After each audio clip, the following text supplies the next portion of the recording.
In today's video, Bonzer has the zoomies, and I got a new Harley with a bunch of problems, so let's check them out and see what I had to do to fix them all.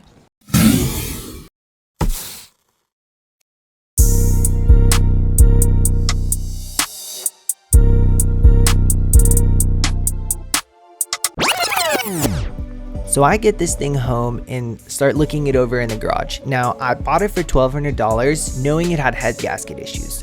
What I didn't know is how much of a basket case this bike would turn out to be. Being my first Harley Davidson, I'd never worked on something like this before, and it was a breath of fresh air compared to some of the other import stuff I'd been working on lately. Now, mechanically, the deeper I got, the worse things got, where almost every bolt was either stripped out or Hulk tightened. As I went through it, I actually ended up needing to buy a complete standard helicoil kit and standard tap set so I could fix a lot of the threads as I went. Something I found interesting about these Harley's construction is they use these hex drive fasteners, and a lot of the time, your standard L-shaped hex key can't actually access the head of the fastener.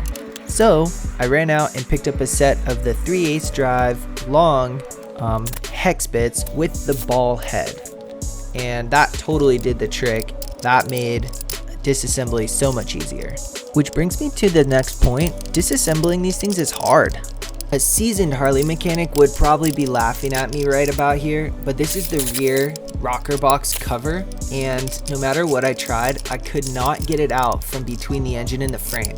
I don't know why that is, but the way I was able to get it is I shifted it over and just barely had enough clearance to remove the fastener shown there, and then I could wiggle it out and around the other side. Do you see the wire harness zip tied on top of the frame? Because I didn't until I went to reinstall the gas tank and seat later and saw that they both just rest on the wiring harness. So I'm not really sure if that's a previous owner thing or just like a Harley thing, but if it's a Harley thing, then yeah, Harley life, sweet. Now, as you get deeper into the motor, I highly recommend you find someone pretty mechanically inclined to help you get this thing apart. You can see here my wrench holder was doing a really good job of holding the wrenches for me.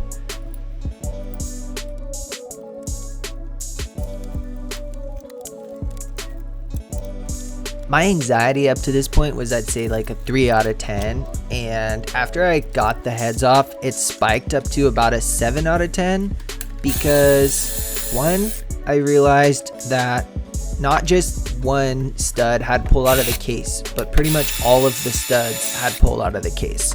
And two, I don't know if this is a Harley life bro thing or what, but the previous owner had been running it like that for a while.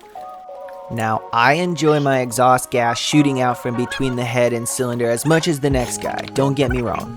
However, running it like that for a long time caused these really deep and gnarly grooves in the aluminum, and that's gonna be an issue.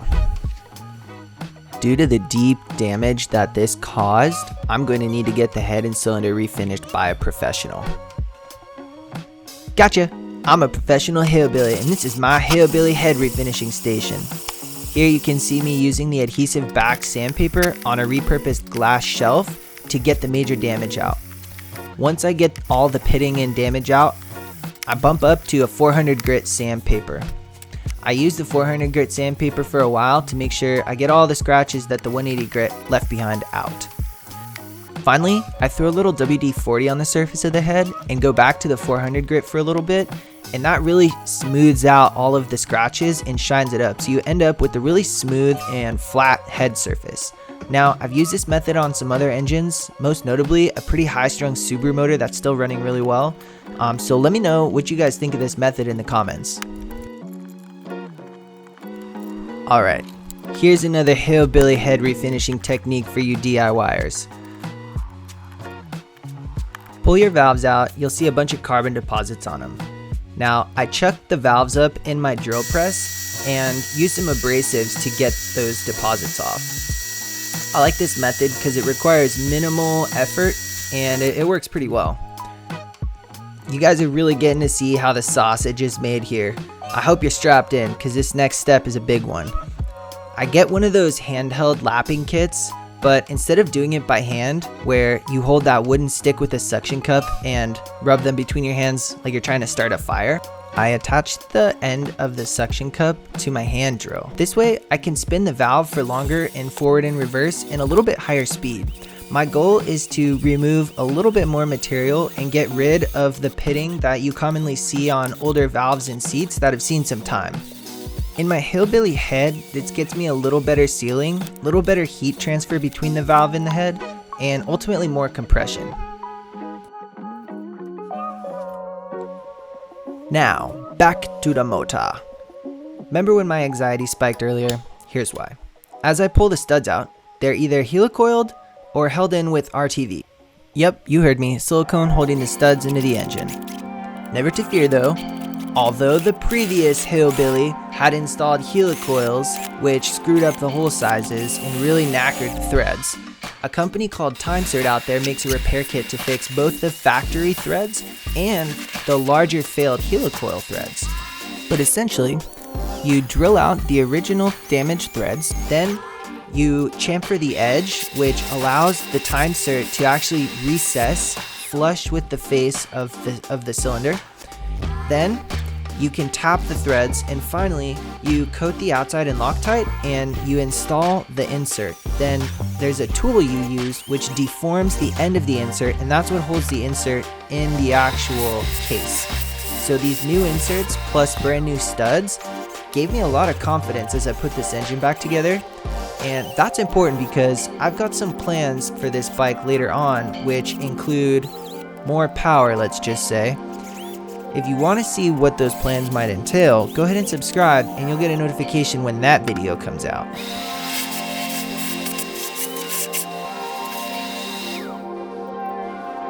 Here I'm installing the insert with the special Loctite provided and the special tool which is used to install the insert. Something interesting about this tool is it's kind of wedge shaped, and the insert itself has a deformation at the end of it, so when you get to the end of the insert with the tool pushes outwards on the deformed threads of the insert and causes the insert to really interfere with the case, and that makes it impossible for the insert to unscrew itself. Another free hillbilly tip: go ahead and use a ball bearing between the stud and your cap when torquing the stud down, so that when you loosen the cap, it'll just unscrew and it won't take the stud back out with it. Don't drop the ball bearing into the case.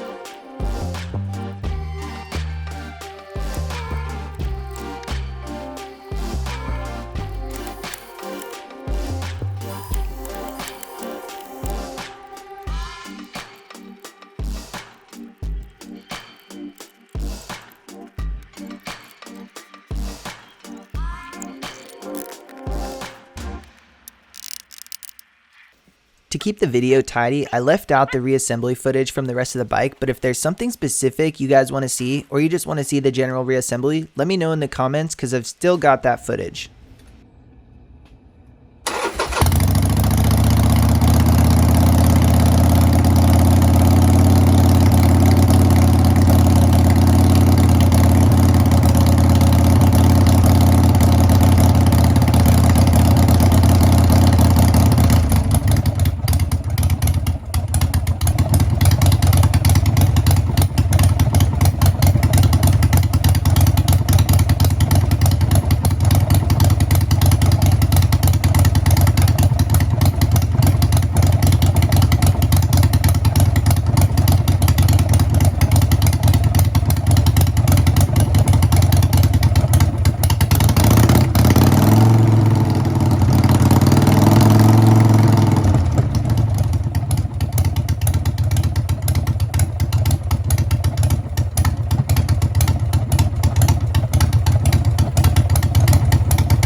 After all my hard work, I finally got to become Jax Teller from Sons of Anarchy.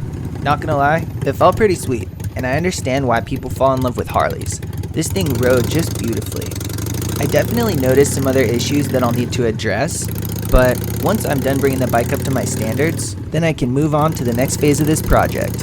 And if you guys are interested in seeing how this bike deals with quite a bit more power, go ahead and subscribe. Otherwise, I hope you found something useful in this video. From one hillbilly to another, do something sick with the rest of your day, guys.